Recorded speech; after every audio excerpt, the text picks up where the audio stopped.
Abusianfo memo bibia kwa ba deba GCN page so midin ede adwoa searching mesro na wa subscribe to my channel near notification bell no so for more news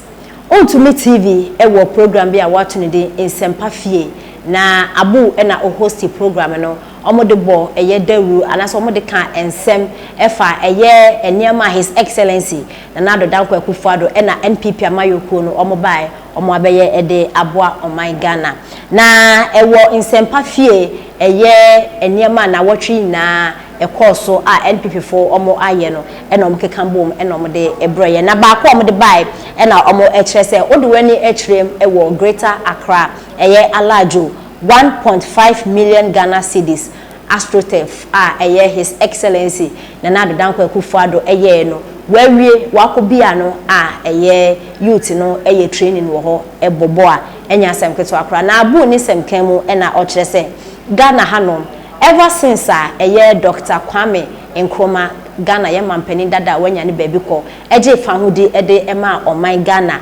abepemenda Ghana enya 66 years enya dia Astroturf footballers eye training wo so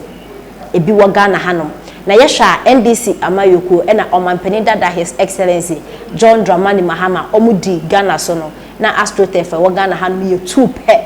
na yesha ewiase afane na eye football so eye ade a eye games bi eska wo papa enti omanya monfa sa entertainment no ensim wani so na nyade a oman no etumpon na se yesha eye his excellency na Addo danko Akufo Addo esan se odwen Ghana ho na Ghana ho dadwen eda no sunti obai Astroturf eye 68 bako ene wabebie wo Ghana hanu nyina Ghana fana ha babia omo enyebi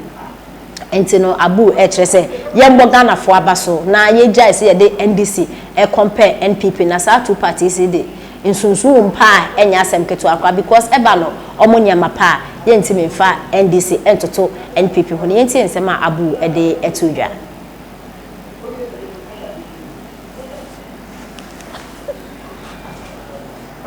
nkomo ena numere enu achi 1.5 million Ghana cedi alajo Astroturf nanu omampani na Addo Akufo Addo wakobie Astroturf ansana na NPP former power Ghana ha nyina na Astroturf o nyana emienu pe Ghana nyina o Ghana nyina from Accra, from Greater Accra to Savannah region na Astroturf wa man Kwame Nkrumah Ghana 66 years na ya Astroturf na yam yenu pe NPP ababa ya abanya wajiri nipa ho abanya wonu mamamu obuo NPP aban meno ka sai Ghana ha Astroturf abanya bie wawie no bia no a eya adwuma 68 every 2017 abepem sabram no ka sai 68 Astroturfs ana banyi wayiye bebia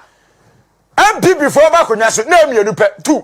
Can you compare NDC to that of MPP in terms of governance? Ghana for aya munya sa comparison NDC MPP no wo compare nye MPP abanya waya aban papa waya ne pa anebuo onibie aban ne njire ane nse papa anebuo atemamuni won mo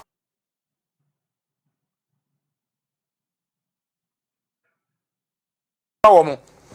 anu ye MPP aban NDC betra so 8 years abusia de na mo ye ade papa ban anom ye no kromya o ma nya hwe sika die ade sika wia onom ye no kromya the church the implementation of the electronic salary payment and payroll validation nyame ara roma o ma wie ni nyina 2022 ameno kasei asevu oman no sika 4.5 million Ghana cedis. Abusia implementation abani de ba sa policy ya de ba ya electronic salary payroll validation. One more omuye go slaves and this time. Hey, wonya djuma ya dudi ba ba hye ho. No agisikadi abrako a yeni baby a odjuma wo. No omo the full soldiers and cadres for ahye adjuma mu Ghana ha. Omu wie sikadi and this for to omo ka illegally Ghana ha ya illegally na NDC for chiamaka mo wa fa chie mo ma chadi kwa district assemblies asema make yi wo bebeti wasu before 2017 Ghana ha na etie no sika wia ne sika die ana na NDC for wia Ghana for sika aba we ba no se da bi se wonya ntuma e wo agency bi ana institution ya ba audit ne audit kwaku menu nie ya mansanie ampa unie una ugira hono apani ampa ya adwuma ha bosumi sika se na aje eti wa kini Ghana system nim ama obiant mi nua sika ne okromi ha abusia NPP aban ade sa nhyewe ba no sika nko a aban ya se mu ntie ne ye wura mfi asem ye be kaka mo as at last year 2022 aban de sa implementation we ba no sika aban na je asevuo anko ghost names for anfa nkwanta wo ma nwie nie woni pa wanya adwuma so age bosumi akatia yayi wo mu nyina afiri empewro nim ama Ghana enya sika abana sevu sika 4.5 million Ghana cedis 4.5 million Ghana cedi ana abana sevu now the NPP about to end this one aban ho enye asabna na makatro no 4.5 million Ghana cedis ana abana sevu ade ato abusia we cry between June 2022